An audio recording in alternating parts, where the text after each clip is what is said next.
You've been told that forgiveness is a virtue, that being the bigger person is the ultimate display of strength. It is a beautiful lie, designed to keep dangerous people, comfortable and capable people quiet. Picture this. You are sitting in a Tuesday morning meeting, and a colleague, someone you've helped, someone you trusted, casually shifts the blame for a missed deadline entirely onto your shoulders. You freeze. The room moves on. After the meeting, you pull them aside in the hallway. You demand respect. You ask for an explanation. They give you a half-hearted, practiced apology about being stressed and overwhelmed, and you accept it. You tell yourself you've set a boundary. In reality, you just taught them exactly what it costs to betray you. A 5-minute uncomfortable conversation. Morality is a preference. Leverage is a law. We live in a society that fetishizes the middle ground. We are conditioned from childhood to seek closure, to over-communicate our feelings, and to find a peaceful resolution at almost any cost. When someone disrespects you, attempts to steal your credit, or actively undermines your reputation, your default biological programming kicks in. You react emotionally. You want them to understand exactly how they hurt you. You engage in a proportional response, a minor argument, a temporary cold shoulder, maybe a harsh text message that you spend an hour drafting. And then, because you view yourself as a reasonable person, you attempt to return to a state of baseline peace. You forgive, you keep them in your phone, you keep them in your orbit. You create a boundary, but you leave the front gate wide open, hoping they will politely decide not to walk through it again. This is what Niccolo Machiavelli recognized as the ultimate strategic sin. The architects of power do not view conflict the way you do. They do not see it as an unfortunate misunderstanding to be smoothed over with a coffee date. They see it as a mechanical test of structural integrity. When you wound an enemy partially, when you inflict a minor social consequence but leave their access to you intact, you do not teach them a lesson in respect, you only teach them resentment. You leave them with the resources, the proximity, and the motivation to plot a much quieter, much more devastating second strike. You are essentially paying for their education in how to destroy you. Let's look closely at the anatomy of that half measure. Think about the person in your life right now who consistently drains you. The friend who always seems to have a subtle, backhanded compliment ready. The family member who turns every holiday into a referendum on your life choices. The manager who mysteriously forgets to include you in the email chains where the real decisions are made. Why do they still have a front row seat to your life? Because you traded your security for the illusion of being liked. You engaged in a proportional response because proportional responses are for games with rules. But the people who play to win do not care about the rules. They care about the board. When someone proves they are a threat to your psychological sanctuary or your professional livelihood, negotiating with them is a fatal error. A predator does not stop when you politely ask them to respect your space. They only stop when the cost of engaging with you becomes catastrophic to their own survival. You suffer today because you keep giving second chances to people who are actively and continuously analyzing your weaknesses. You think your empathy is a protective shield, but to a Machiavellian player, your empathy is just a predictable algorithm they can exploit. Every time you forgive a calculated betrayal, you lower your market value in their eyes. You must learn to distinguish between a genuine mistake and a calculated test. A mistake is clumsy, out of character, and immediately rectified with permanently changed behavior. A calculated test is subtle. It is the joke that goes a little too far, the deadline that is intentionally missed just to see if you will pick up the slack, the quiet triangulation in a social group. When you respond to a calculated test with the grace reserved for a genuine mistake, you are essentially green-lighting their next phase of manipulation. You are signaling that your self-respect is entirely negotiable. To stop being a casualty in your own life, you must master the architecture of absolute finality. This does not mean throwing tantrums. It does not require dramatic confrontations or resorting to cruelty. Loud anger is just another form of vulnerability. It shows them they have successfully disrupted your baseline. True power is perfectly silent. It means executing a surgical removal. When that colleague throws you under the bus, you do not argue in the hallway. You do not ask for a fake apology that neither of you believes. You quietly and methodically dismantle their access to your network. You revoke their privileges instantly. You stop offering your expertise when they are stuck. You mirror their polite smile in public, but behind the scenes, you build a fortress of leverage that excludes them entirely. You cut the social and professional cord with such absolute, chilling finality that they are left completely unmoored, lacking the footing to ever strike back. You do not just win the argument. You permanently erase the battlefield. You make your absence a non-negotiable consequence. People will test you to see what they can get away with. It is human nature. If your response is a temporary withdrawal followed by a return to normal, you signal that your boundaries are merely suggestions. But if your response is an immediate, unblinking termination of their access to your time, your energy, and your resources, you send a completely different message. You communicate that you are a finite, high-value asset, and that disrespect carries an unpayable tax. You are bleeding out from 1,000 minor cuts because you keep handing the knife back to the people who cut you. But surviving the attack is only the first step. To truly take control, you must understand the weapon they are using against you. You have stopped handing the knife back to the people who cut you, finally closing the gate on the most obvious threats.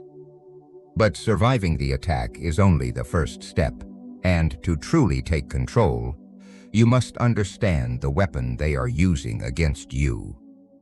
You have been conditioned from birth to believe that the foundation of any strong relationship, whether it is a corporate partnership, a friendship, or a romance, is mutual affection.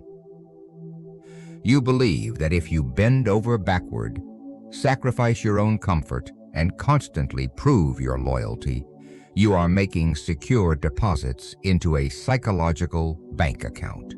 You assume that because you are a good person who gives endlessly, the universe, or at least the people you help, will eventually issue you a return on that investment. This is the philosophy of the prey. Look closely at your own history.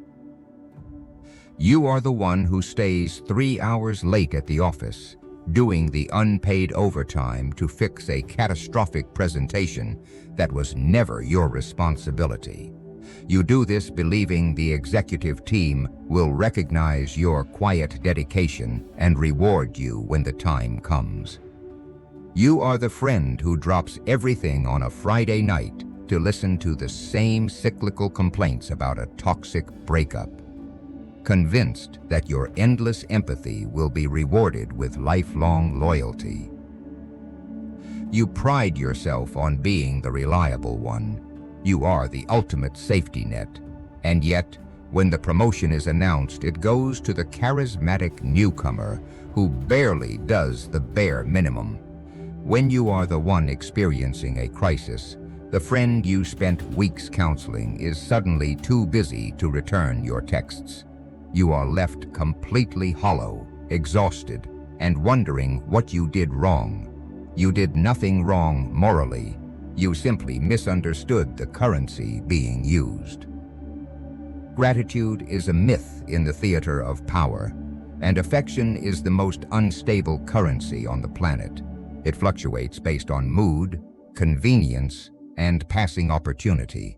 If your influence over someone relies strictly on their affection for you, you are sitting on a throne made of ice. The moment the temperature in the room changes, your foundation melts. People do not act based on a historical ledger of your good deeds. They act based on immediate incentives and the desperate need to soothe their own internal voids. In the raw physics of human interaction, morality is a preference. Leverage is a law. To step out of the role of the unappreciated martyr, you must stop dealing in affection and start dealing in dependence. Every human being walking the earth is driven by a hidden fracture.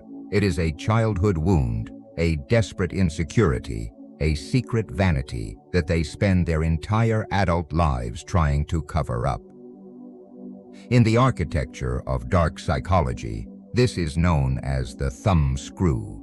Right now, you interact with people by listening to their carefully constructed avatars.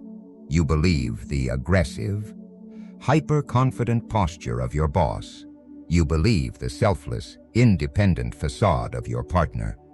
You take them at face value, and because you accept their masks as reality, you have absolutely zero leverage. You are reacting to the armor, completely blind to the soft tissue underneath.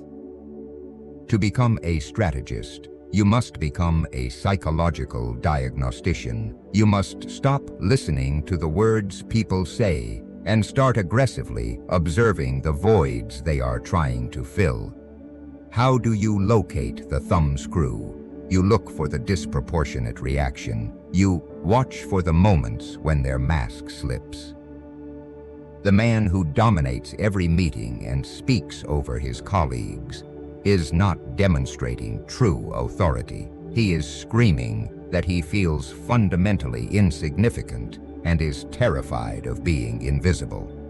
The colleague who is hyper-competitive over minor formatting details in a spreadsheet is starved for a specific type of intellectual validation they never received at home. The friend who constantly gossips and judges the morality of others is desperately trying to outrun their own hidden shame. Once you know what a person truly lacks, you hold the operational keys to their mind. If they crave intellectual validation, you do not argue with them. You feed their ego in measured, highly specific doses, making them feel like a misunderstood genius in your presence. If they are terrified of being out of the loop, you become the sole gatekeeper of the internal information they desperately want. You stop trying to give them everything, which only dilutes your value, and you start giving them the exact medicine they need for their specific psychological infection. You engineer an environment where they cannot function optimally or feel emotionally safe without your presence. You might flinch at this concept. You might call it manipulation, and you would be entirely correct. But you must recognize a cold truth. The world is already manipulating you through your unhealed wounds. The corporate structures you exhaust yourself for, the toxic partners you attract, the social hierarchies that exclude you, they have all intuitively found your thumbscrew, and they are turning it daily to extract your time, your energy, and your self-worth. You are simply learning the mechanics of the machine that has been quietly crushing you for years. By identifying the voids in others, you are finally seeing reality as it is. You are shifting from an emotional participant who gets hurt to a cold observer who manages the system.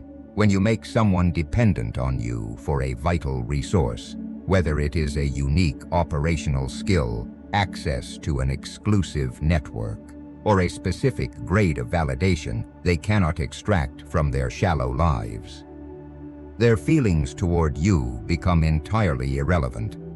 They may love you, or they may secretly resent you because they know they need you, but they will never discard you. They simply cannot afford to. The gravity of their need enforces their respect.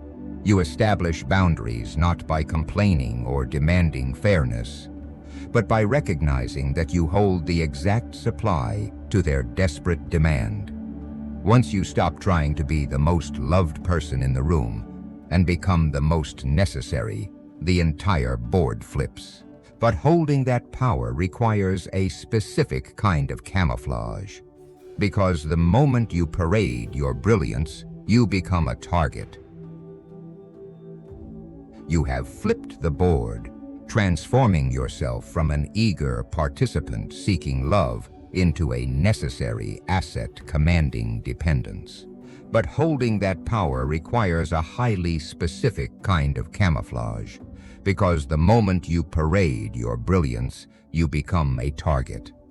Society operates on a fundamental contradiction, one that is actively designed to set you up for failure. You are told from day one to stand out.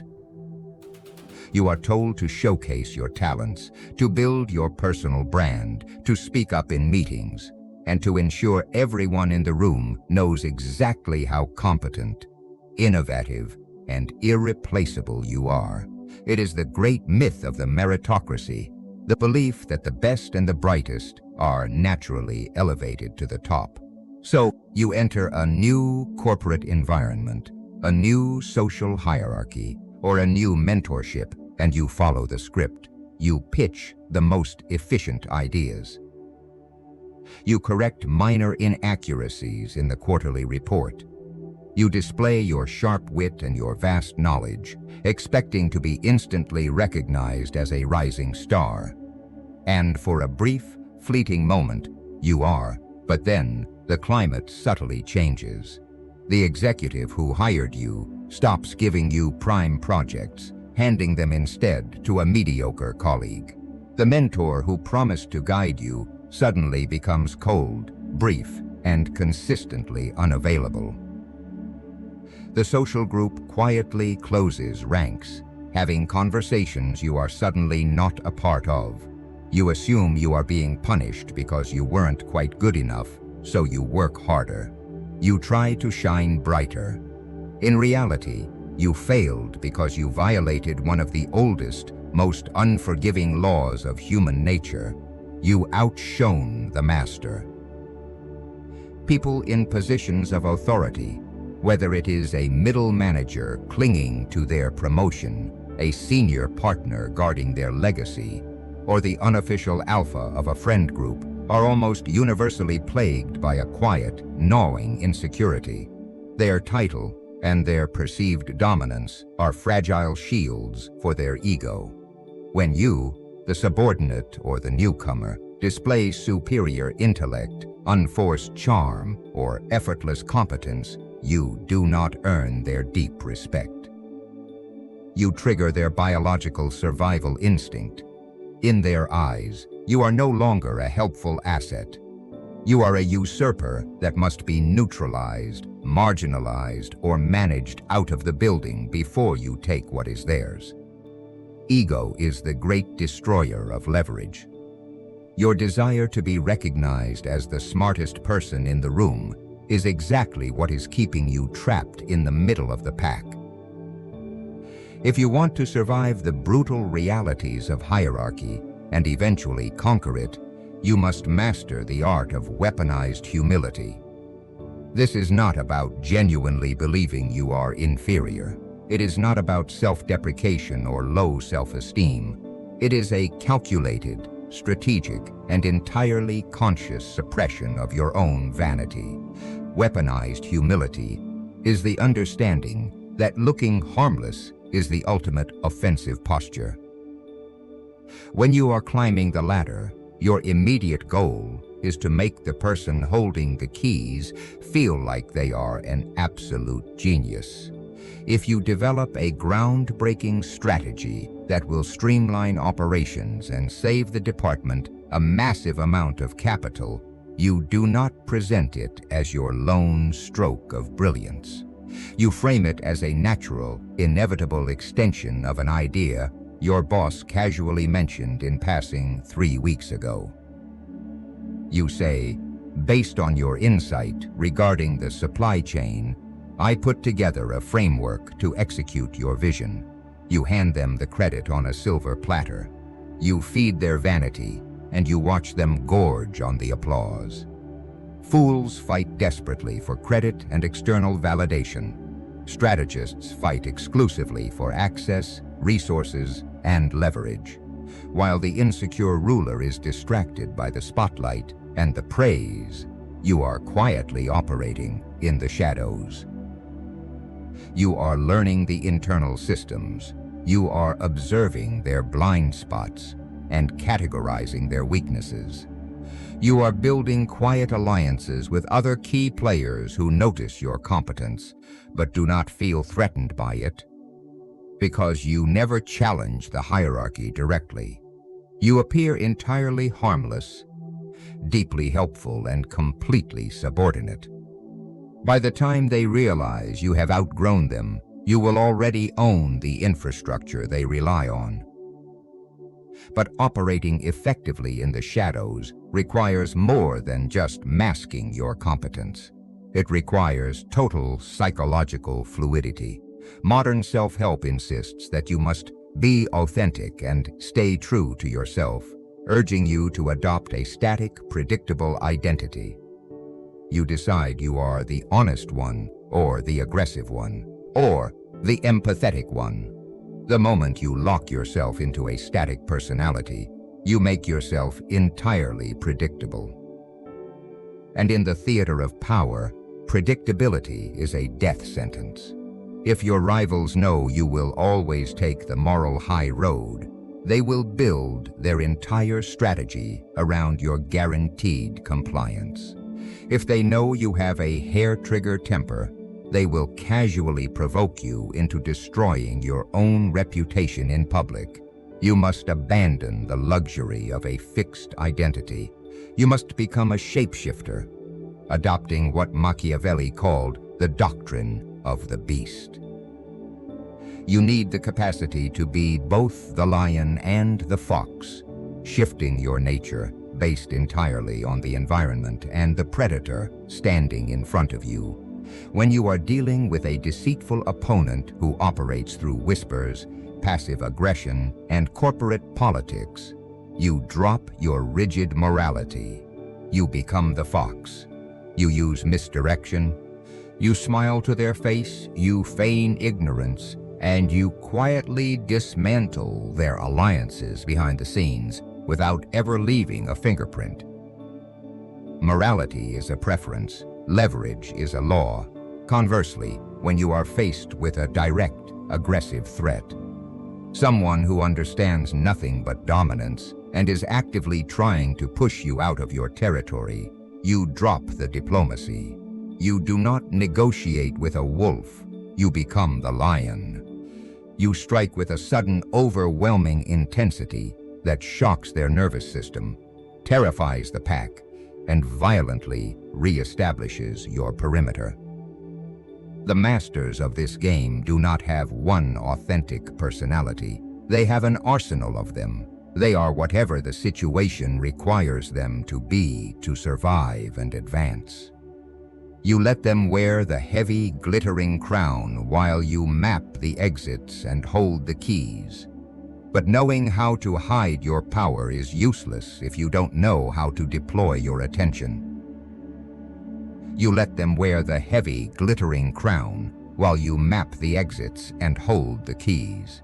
But knowing how to hide your power is useless if you don't know how to deploy your attention. Look at the social dynamics of the people you consider your closest friends, or the romantic partners you have chased the hardest. There is a universal pattern that dictates who is valued and who is taken for granted. You have likely spent years being the reliable one. You are the person who texts back within 30 seconds. You always answer the phone, no matter how exhausted you are or what you are doing. You rearrange your schedule to accommodate their last-minute plans. You believe that by being constantly present, by never letting them down, you are solidifying your importance in their lives. You are operating under the delusion that availability equates to value. It does not. In the cold economics of human psychology, hyper-availability destroys value just as quickly as hyperinflation destroys a currency. When you are always there, always supportive, and always predictable, you become a psychological vending machine. You dispense a free soda every single time the button is pressed. The people around you stop valuing the soda. They expect it. It becomes background noise. And the moment the machine is empty, or you ask for a brief moment of reciprocation, they kick the glass, complain about the inconvenience, and walk away. To build a high-retention psychological grip on anyone, whether it is a client, a partner, or a social circle, you must stop operating like a vending machine and start operating like a casino. Casinos do not keep people hooked by letting them win every time. They keep them addicted through the lethal mechanism of intermittent reinforcement. The human brain is wired to obsess over what it cannot predict. If you want to make your validation addictive, you must manipulate this exact neurochemistry. Be intensely present and overwhelmingly validating one day. Give them your undivided focus. Make them feel like they are the absolute center of your universe, the most fascinating person in the room. Hand them the jackpot, then, the next day, without any warning or dramatic explanation, pull back. Do not be cruel. Do not be angry. Just be distant. Be preoccupied with your own ambitions. Respond slower. Let your eyes wander during the conversation.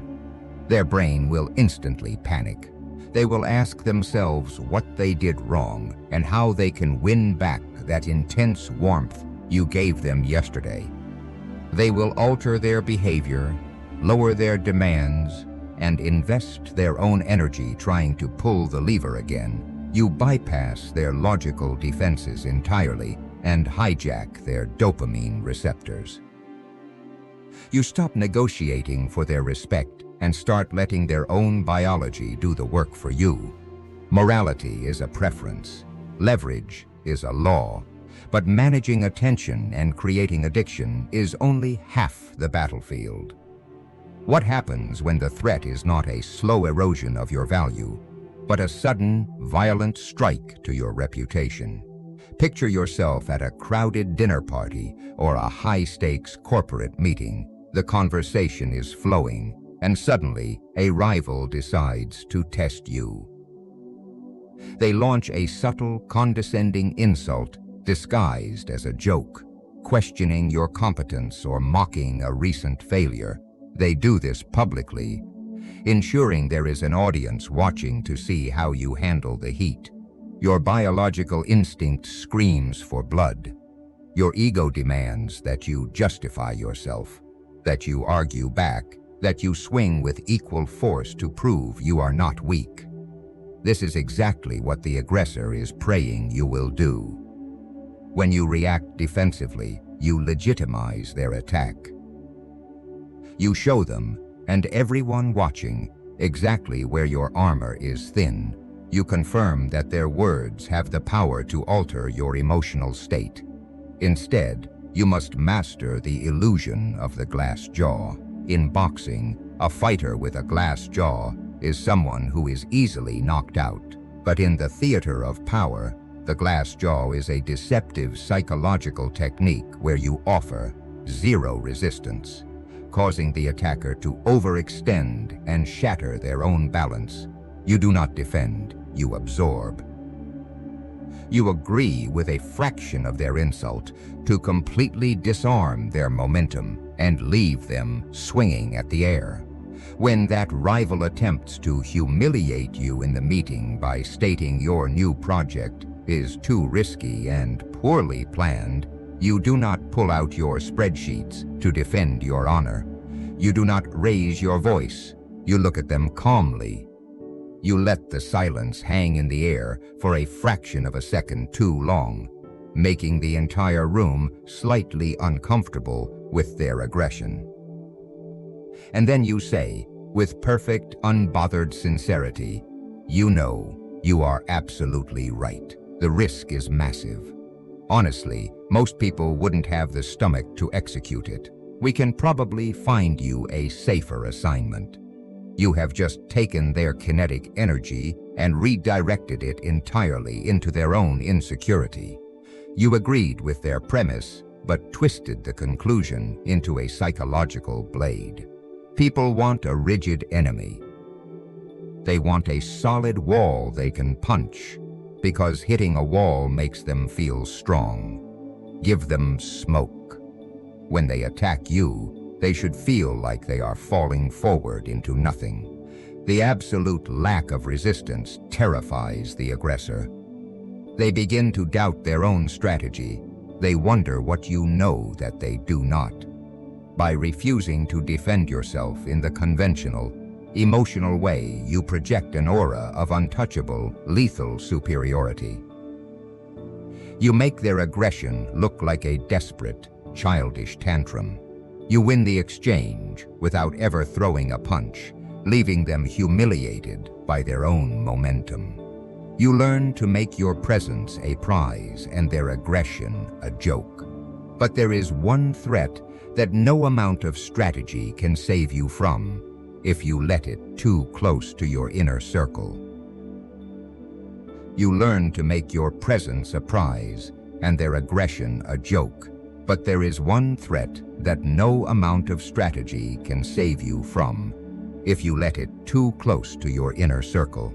There is a twisted romanticism in our culture attached to the idea of unconditional loyalty. You are told from a young age that a good person stays through thick and thin, that you must carry the emotional baggage of those you care about, no matter how heavy it gets. So, you drag dead weight with you through life. You listen to the same friend complain about the same toxic, self-inflicted crisis for the 5th consecutive year. You endure the slow, draining late-night phone calls that bleed your ambition dry, acting as an unpaid therapist for a chaotic family member who refuses to change their behavior. You call it loyalty. A strategist calls it a fatal leak in the hull of your ship. Misery is highly contagious.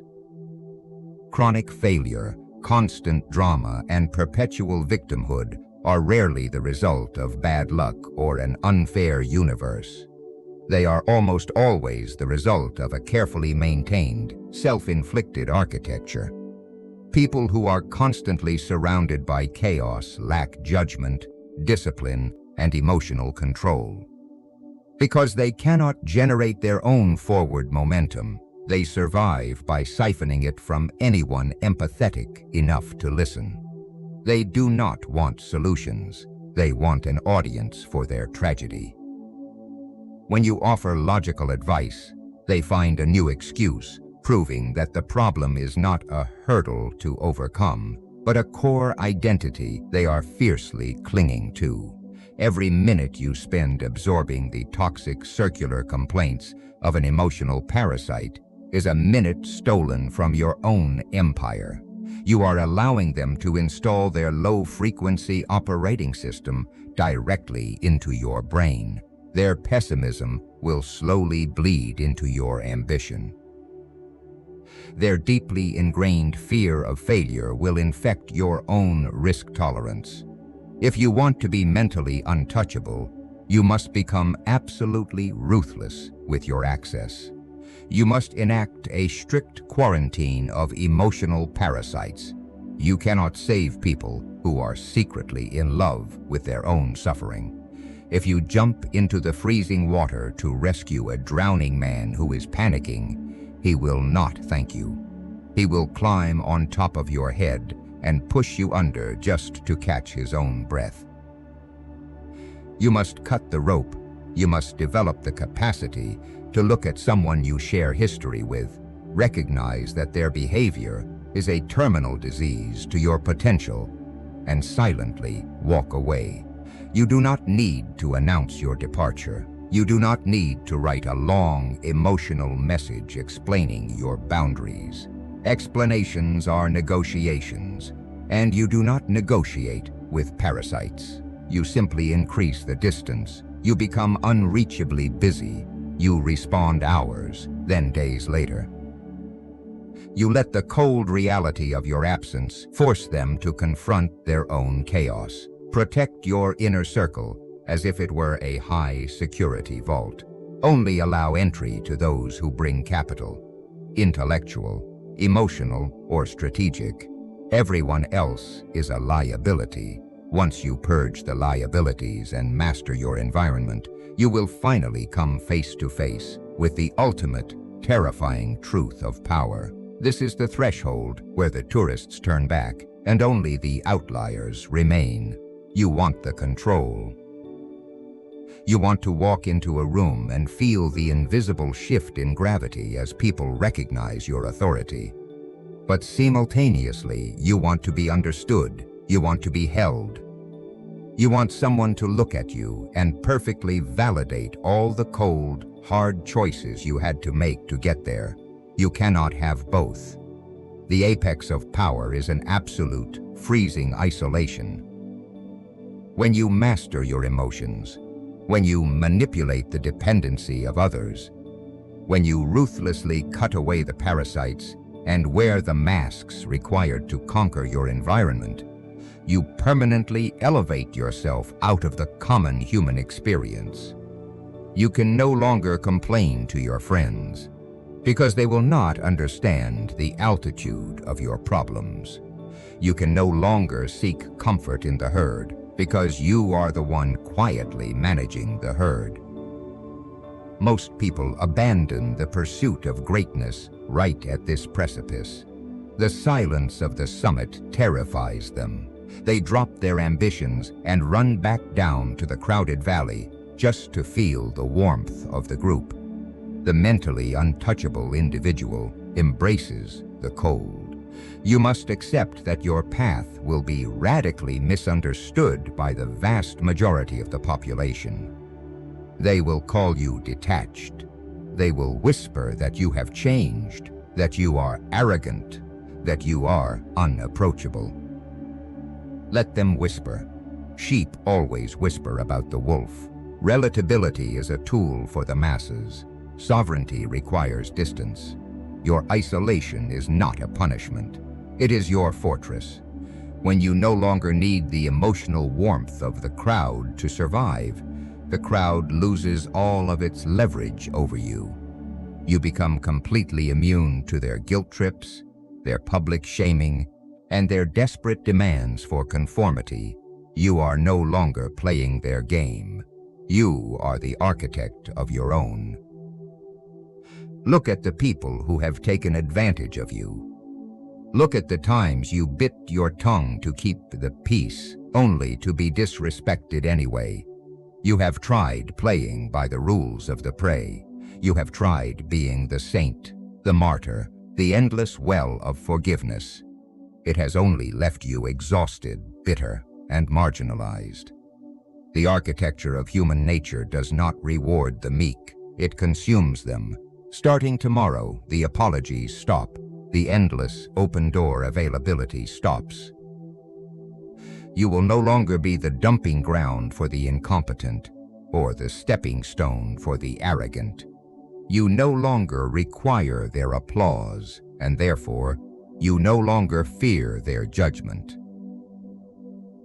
You no longer require their applause, and therefore, you no longer fear their judgment. But maintaining that untouchable, sovereign isolation presents a new, operational problem. If you are constantly the one delivering the bad news, directly enforcing the brutal boundaries, and personally cutting off the parasites, you risk becoming universally despised. You want the power. You want to execute the necessary, ruthless decisions to protect your empire, whether that is firing an incompetent employee, evicting a toxic roommate, or denying a loan to a reckless family member. But you still want to preserve your aura of benevolence. This contradiction will tear you apart. You cannot wear the heavy crown and keep your hands perfectly clean if you do all the butchering yourself. To solve this, you must master the final, most sophisticated mechanism of control: the executioner's proxy. In the theater of power, the smartest players never allow their own face to be associated with an unpopular, necessary cruelty. They understand that anger is a kinetic force. If people direct their rage at you, it becomes a permanent liability that will eventually seek revenge. But if you can redirect that anger toward a faceless system, a strict policy, or a ruthless third party, you achieve the exact same strategic outcome without absorbing any of the social damage. The true sovereign hires a proxy to do the dirty work. The proxy goes in, establishes absolute order, enforces the brutal rules, and takes the entirety of the public's hatred. Then, when the job is done, the sovereign steps in, publicly sympathizes with the people, perhaps even visibly removes the proxy, and secures the devotion of the subjects. The destruction occurred exactly as planned, but the leader remains the hero. You must learn to separate the act of denial from your own identity. When you need to enforce a boundary that you know will cause outrage, never say that you are choosing not to help them because they are a liability. That honesty creates a lifelong enemy. Instead, you let the system be the bad guy. You look at them with genuine sympathy and say that you would love to lend them the money. But your financial advisor has completely locked down your discretionary funds this quarter. You tell your colleague that you desperately want to keep them on the prime project, but the executive board has mandated an immediate structural pivot, and your hands are completely tied. You use the bureaucracy, the contract, the accountant, or the unspoken rules of the institution as your impenetrable shield. You step in afterward to offer your deepest condolences. It sounds entirely deceptive, and it is, but ask yourself, would you rather be a brutally honest casualty, bleeding out from the conflict you unnecessarily created, or a calculating survivor who gets exactly what they want, while seamlessly maintaining the peace? This strategy requires a profound psychological detachment. You must stop needing to prove that you are the one in charge. The amateur ego wants everyone in the room to know that they made the tough call. The amateur takes all the public backlash just to feed their vanity. The Machiavellian player cares only about the result.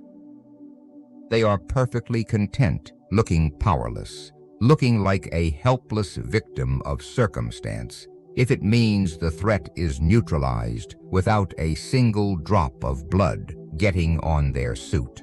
You let the proxy swing the axe, and you become the comforting presence in the aftermath. Morality is a preference. Leverage is a law. By utilizing the executioner's proxy, you maintain the invaluable leverage of being liked, while executing the cold mechanics of a strategist. And you must understand that the people who run this world are using this exact strategy on you every single day. The politicians use the courts. The CEOs use the human resources departments. The social media platforms use the algorithm. They are all hiding behind a proxy to avoid your direct anger while quietly engineering your absolute compliance. The moment you attempt to expose these hidden laws, the moment you step out of the matrix of polite self-help and start dissecting the raw architecture of human dominance, the system's proxies come for you. The algorithm is designed to suppress this exact type of psychological realism. It is built to keep the masses comfortable, docile, and endlessly consuming harmless, recycled motivation that keeps them entirely predictable. They want creators to bow down to advertisers and sanitize the truth. Velvet Dagger does not bow, but navigating the quiet censorship of this platform means that the darkest, most unfiltered strategies of human nature cannot always live in the public square. If this video cracked the fragile glass of your worldview, and you are ready to see the machinery operating beneath the surface, your training is only beginning. I am moving the most lethal breakdowns of power dynamics, manipulation defense, and advanced psychological strategy to a closed environment. Click the link in the description and join the inner circle. It is there that we dissect the unedited reality of human nature, far away from the algorithm's gaze. Tomorrow morning, the game resets. Someone will test your boundaries. Someone will attempt to extract your value. You can either smile, apologize, and hand them the knife, or you can step into the shadows and pull the strings. The choice is yours.